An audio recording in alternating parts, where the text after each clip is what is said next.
Hey everybody. As usual, since when I make my videos, I'm speaking extempore, right? I'm improvising. I don't usually have an outline or a list. I'm just going through what is in my mind and what I'm concerned about and thinking about. So because I do it that way, I often miss a few things during the video that I wanted to include. So I'm just creating this video as an afterword to my previous video. Thank you to everyone who may have watched that. The topic, of course, was UAPs, UFOs, the current situational context here in the United States. Not a lot of the history. For the history, you can go to the video, and there's a link to my long, medium essay on the history of the phenomenon. And other people have covered that far more deeply and profoundly than I have. So what I wanted to talk about that didn't get into the last video are primarily two things. The first thing is, in nearly all of our religions, certainly in the Hindu religion and many others, there's this concept of wars between gods. That's a pretty strange idea. Humans know what war is. It's unclear that gods would be fighting wars. And if they were actually gods, why would we know? How would humans possibly know that the gods are fighting wars? So this concept makes it fairly clear that something was engaged in warfare that ancient peoples actually saw. And for that to happen, we're not talking about fundamentally divine beings, right? We're not talking about non-corporeal intelligences. We're not talking about spirit beings. We're talking about beings that may be para-biological, partly biological, or that have invested their essence, either momentarily or temporarily, in some kind of a form that probably isn't a form that evolves on planets, right? It's more than likely an engineered form that can accept the consciousness, awareness, spirit, or soul of a non-human intelligence. So there are, hundreds of stories, if not thousands, of the gods fighting wars that the humans witnessed. So that looks like technology, and that looks like beings that are corporeal and probably aren't gods. If we go from organism up the ladder, you can go like organism, non-corporeal intelligence, which may include what we think of as aliens. Up from that, you have something like cherubim, and then angels, and then God. God being the being that dwells in unity, right?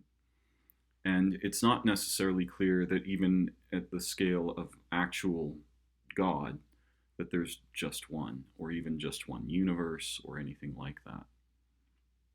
So it seems clear that non-human intelligences were fighting technological battles on Earth in prehistory.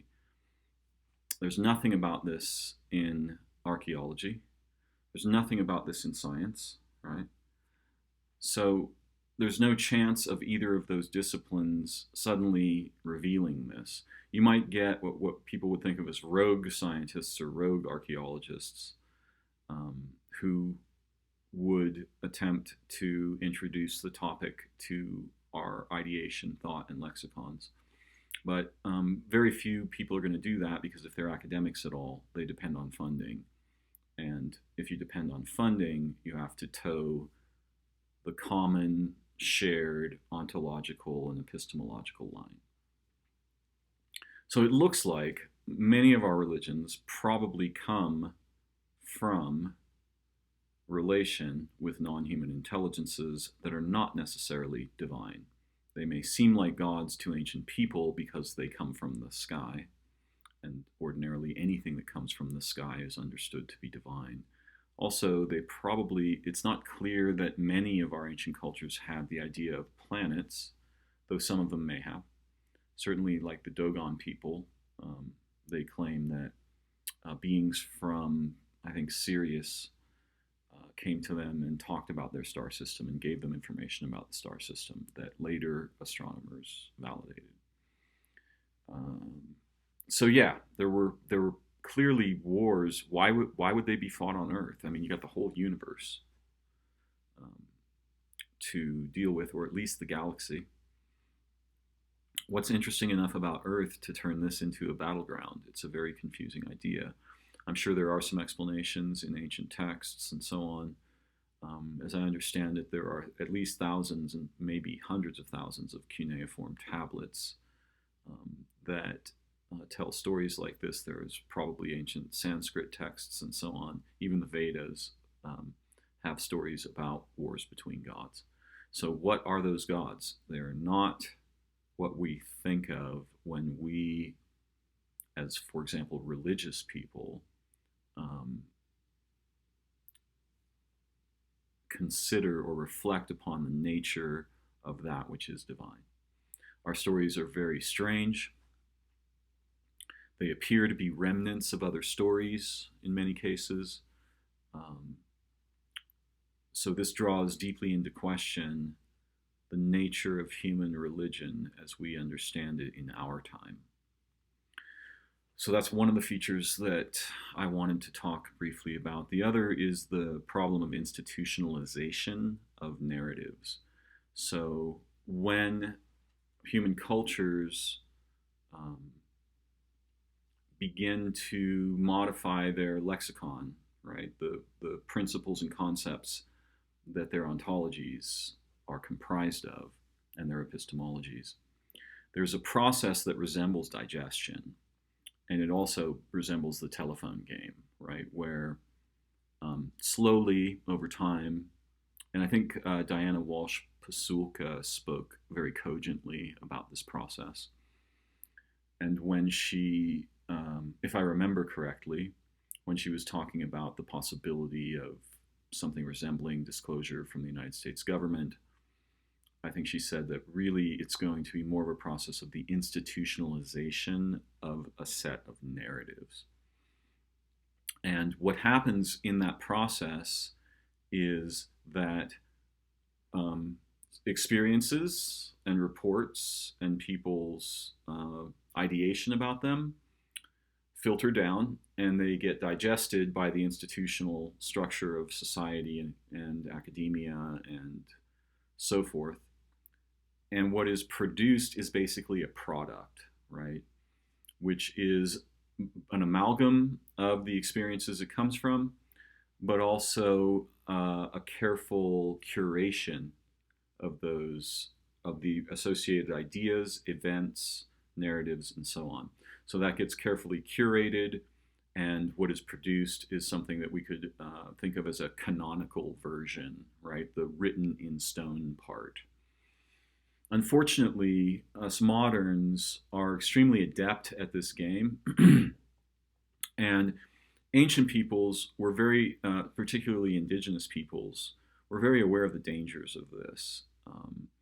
What they didn't want to do was produce a canonical derivative, right? What they wanted to do was introduce the principles, surround that with enough sort of liberty and the possibility of determining values and identities and relationships in real time in actual enacting of relation, right, and participation in relationships. So this is part of the reason why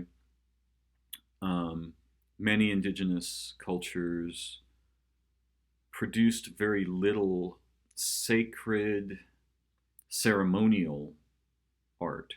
Yes, there are plenty of exceptions to this, but I'm speaking particularly of like the sand paintings of the Navajo.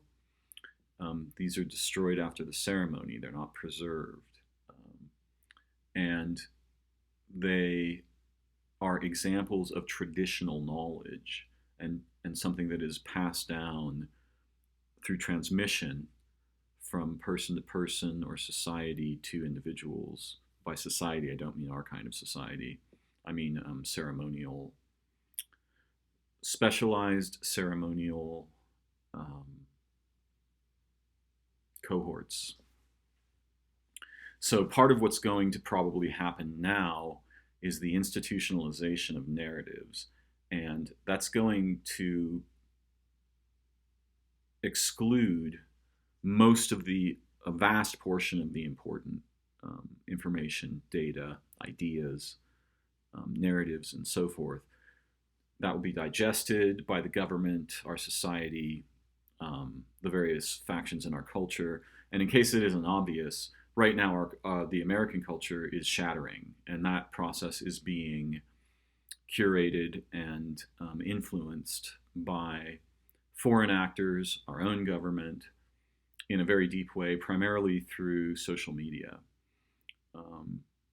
That whole mess is incredibly dangerous. You can see that the social coherence of our society is shattering into little violently opinionated groups, and that's the kind of thing that presages the end of a nation or civilization. So what we're going to see is probably the institutionalization of these narratives, and I credit Diana Walsh Pasulka for bringing this more clearly to my attention. It's something that I'm familiar with myself and have seen and understood for a long time, but her particular articulations of this certainly influenced my discussion here now. Institutionalization, factioning. Oh yeah. There's one other thing that I want to touch on just before I wrap up here, and that is, and I've spoken of this in previous videos, I suspect that there are a series of events in the near-term future that are sending shockwaves backward in time. And those events are most likely to be catastrophic. And I'm very concerned about this. This began to become clear to me around the end of 2018 when I sort of had an interior sense that something's gone terribly wrong. And it was, yeah, that could totally just be local to me, my life, my history, my future, so forth. Unfortunately, though, so many people that I know have validated that they too had this sense of impending disaster, doom, changes in their bodies, changes in their sleep cycles, dreaming problems, health problems, and so forth. This is obviously long before COVID, and I don't think that COVID is that event, but it could turn out to be involved. We've certainly altered the future of our species and the development of that virus by the introduction of vaccines. I'm not an anti-vaxxer. We've used vaccine technology for a long time, and it's saved millions of lives. There are questions, I think, however, about this particular vaccine and the fact that it utilizes, I believe it's mitochondrial RNA, mRNA, to produce the spike proteins that educate our immune system. As I understand it, and I may be wrong about this, that technology has been tested, but not on such a broad scale. It doesn't seem to me that the vaccines were properly tested in terms of having the long-term testing before.